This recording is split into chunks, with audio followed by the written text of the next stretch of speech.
Marcus adjusted his cufflinks, a pair of sterling silver boxing gloves that Sarah's father had specially commissioned, as he stood at the altar of St. Michael's Cathedral.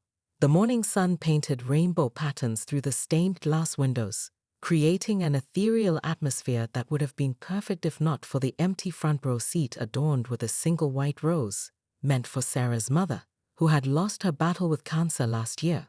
His best man, David, noticed his slight fidgeting and whispered, "Nervous, champ? This isn't like your title fight last spring."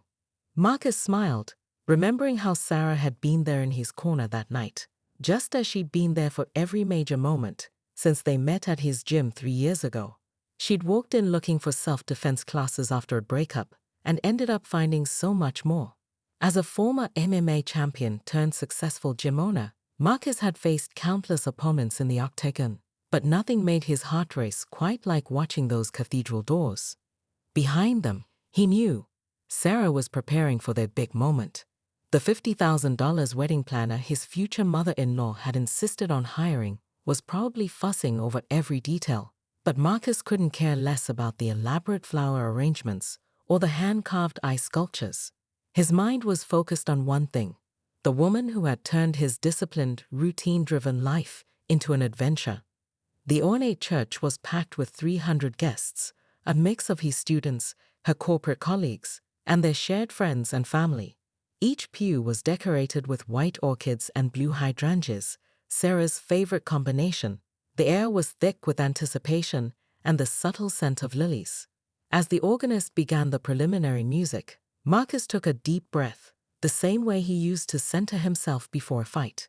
But this wasn't a battle. It was the beginning of something beautiful, or at least, that's what he thought, until fate had other plans. The wedding march began, its familiar notes filling the cathedral with promise. The guests rose in anticipation, turning toward the entrance where Sarah would make her appearance. But instead of the bride's graceful entrance, a commotion erupted at the heavy wooden doors. They burst open with a bang that made several people jump, and in stumbled James Callahan, Sarah's ex from college, and now a failing real estate agent whose downward spiral had become social media fodder. His Armani suit, probably bought in his better days, was wrinkled and stained. His Italian leather shoes were scuffed, and the silver flask peeking from his pocket caught the light from the stained glass windows. The congregation collectively held their breath, creating a silence so profound you could hear his unsteady footsteps echo against the marble floor. Several guests recognized him instantly, not just from Sarah's past, but from the viral video last month where he drunkenly tried to serenade her outside her corporate office with a terrible rendition of their song. That stunt had earned him both a restraining order and a trending hashtag #ToxicSexGoesKaraoke. Marcus's best man tensed, ready to intervene, but Marcus held up a subtle hand to stop him. He'd dealt with enough aggressive challenges in the ring to recognize when someone was running purely on liquid courage and wounded pride. In the third row, Marcus spotted Sarah's cousin already pulling out her phone, whispering to her friend, "Oh my God, he actually showed up. I knew those threatening DMs weren't just drunk talk." The wedding planner, Miranda, was frantically signaling to the security team she'd insisted on hiring, a decision that suddenly seemed less extravagant and more prophetic. "I spent 6 figures on therapy because of you." James's voice cracked with emotion as he pointed at the church entrance, where Sarah had just appeared, radiant in her white gown, her hand gripping her father's arm so tightly her knuckles turned white. 6 years of therapy, and you're marrying this gym rat? The words echoed off the vaulted ceiling, making several guests wince. He fumbled in his jacket pocket, pulling out a stack of worn, coffee-stained papers, their old love letters from college. A few sheets escaped his trembling hands, scattering across the marble floor like autumn leaves. "Remember what you wrote, Sarah? My heart beats only for you. Our love will last forever." Was that all lies? Sarah remained frozen in the doorway, her cathedral-length veil catching the colored light from the stained glass windows. Her father, Robert, stepped slightly forward, a protective gesture that spoke of years of watching his daughter heal from this man's betrayal. "And you?" James turned to Marcus, his designer loafers squeaking on the polished floor as he took an unsteady step forward. Mr. Perfect. Mr. I own a chain of gyms. Fight me for her. Right here, right now. He yanked off his wrinkled Armani jacket, sending his flask clattering across the floor.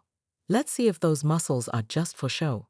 From the front pew, Marcus's grandmother, a tiny Filipino woman who had raised him single-handedly, muttered something that sounded suspiciously like, "This fool about to learn today." Her comment broke the tension slightly, drawing nervous laughs from those close enough to hear, even as the drama continued to unfold. Sarah's voice cut through the chaos like a steel blade, silencing the murmuring crowd. "You want to talk about forever, James?" She stepped forward, gently releasing her father's arm.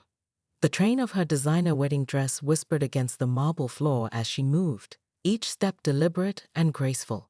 The Sarah of 5 years ago might have crumbled, but not today. "How about the forever you promised while sleeping with my bridesmaid?" Her words echoed in the hushed cathedral. "Or should we discuss the forever that lasted until your daddy's trust fund ran dry, and you couldn't afford our Hamptons summer house anymore?" In the front row, an elegantly dressed woman, the former bridesmaid in question, Jennifer Martinez, now a successful divorce attorney, slid down in her seat, her face burning red. Several guests turned to stare, smartphones discreetly recording the unfolding drama. "You know what's ironic, James?" Sarah continued, her voice steady despite the tears threatening to spill from her eyes. "While you were destroying our relationship, you actually gave me the greatest gift." She gestured toward Marcus. "You made me strong enough to recognize real love when I finally found it." Her father beamed with pride, while her Aunt Elena whispered to nearby guests, "That's my niece, steel backbone, just like her mother." The mention of her late mother seemed to give Sarah even more strength as she stepped closer to James, her white heels clicking against the floor. "So let me make this crystal clear," she declared, her voice carrying to every corner of the church. "The only reason you're having a breakdown at my wedding is that you can't stand that I'm happier without you." James's face contorted with rage, his last thread of self-control snapping under the weight of Sarah's words. His bloodshot eyes darted around wildly before fixing on the unity candle, a handcrafted masterpiece that Sarah's artisan cousin had spent weeks perfecting. Without warning, he lunged forward, grabbing it from its ornate silver stand. "If I can't have forever with you," he snarled, "neither can he." The candle asked through the air, its flame trailing like a comet in the cathedral's dim light. Several guests gasped, smartphones recording what they assumed would be a disaster, but they didn't know Marcus like Sarah did. With the same fluid grace that had earned him 3 state championships and an undefeated M&A record, Marcus caught the candle mid-flight. The flame extinguished on impact, but his steady hands kept the precious artwork intact. The warm wax trickled over his fingers as he carefully set it aside, his movements precise despite the chaos. Enraged by his failed dramatic gesture, James charged forward, his expensive leather shoes squeaking against the polished floor. His tie flew loose, and the remnants of the love letters scattered in his wake. Sarah's young cousin, Emma, already streaming live on Instagram, whispered excitedly, "Oh my God, this has 20,000 viewers already." Marcus's students, scattered throughout the guest seats, tensed collectively. They'd seen that focused look in their sensei's eyes before, during tournament preparations. But this was different. This wasn't about winning or losing. This was about protecting something far more precious than any championship title. "You know what's funny, James?" Marcus's voice carried the same calm authority he used in his dojo, a tone that had talked down countless help-headed fighters over the years. His hands remained relaxed at his sides, even as James stumbled to a halt mere feet away. "Sarah mentioned you might try something like this today." The tension in the cathedral was palpable as Marcus adjusted his cufflinks. Sarah's father's gift, with deliberate slowness. "That's why Officer Rodriguez is here." He nodded toward the back, where the uniformed officer, a regular at Marcus's 6 a.m. boxing class, was already making his way down the aisle. "But more importantly," Marcus continued, "she said if he did show up, it would only prove to everyone why she chose me." James's face fell as the realization hit him. His grand gesture wasn't just failing. It was playing out exactly as they'd anticipated. The alcohol-fueled bravado began to drain from his features, replaced by the dawning horror of understanding. "See, a real fighter knows when not to throw a punch," Marcus explained, his voice carrying to every corner of the hushed church. Several of his students nodded in agreement, having heard this lesson in class. "And a real man. He knows that love isn't about possession, it's about respect." Sarah's grandmother, dabbing her eyes with a lace handkerchief, whispered to her daughter, "That's why I voted for him at the family meeting." The comment drew quiet chuckles from nearby guests, breaking the tension just enough. As Officer Rodriguez approached, James made one last desperate attempt to salvage his dignity. "I made a mistake, Sarah." His voice cracked with emotion, a far cry from his earlier bravado. "People change. Remember our plans? The house in the Hamptons, the dream wedding in Bali?" His words echoed through the cathedral, each one sounding more hollow than the last. Sarah's father, Robert, a usually quiet man who'd watched his daughter rebuild herself piece by piece after James's betrayal, stepped forward.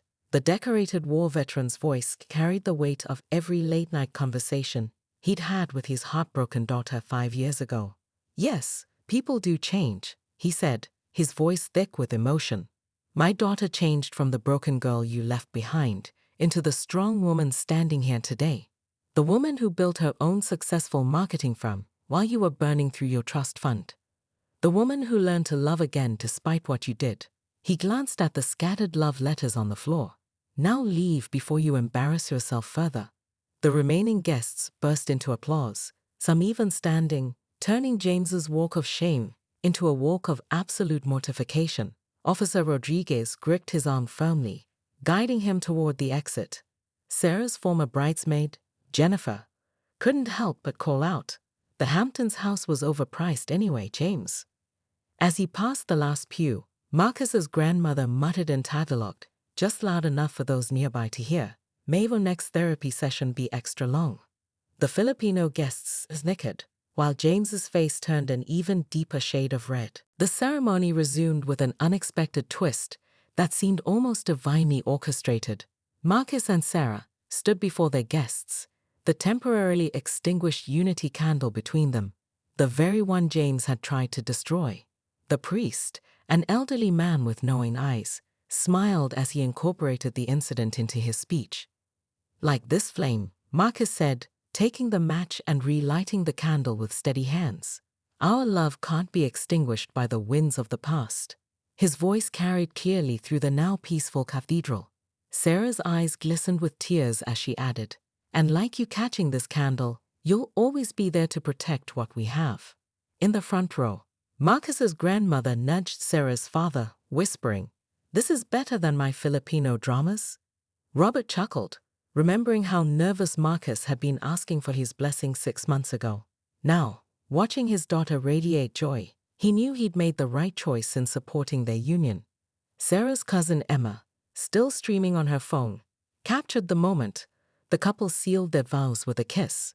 The hashtag love wins at Smike Hills was already trending locally, with the video of Marcus catching the unity candle going viral.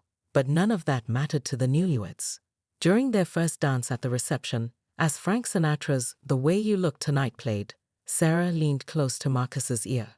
"Thank you for showing everyone what real strength looks like," she whispered. Marcus smiled, pulling her closer. "Thank you for giving me something worth being strong for." Around them, their guests raised their glasses, toasting not just to their love, but to a wedding story that would be told for generations, complete with viral videos to prove every wild moment. And in the corner, the unity candle burned bright, a symbol of a love that couldn't be extinguished by the ghosts of yesterday.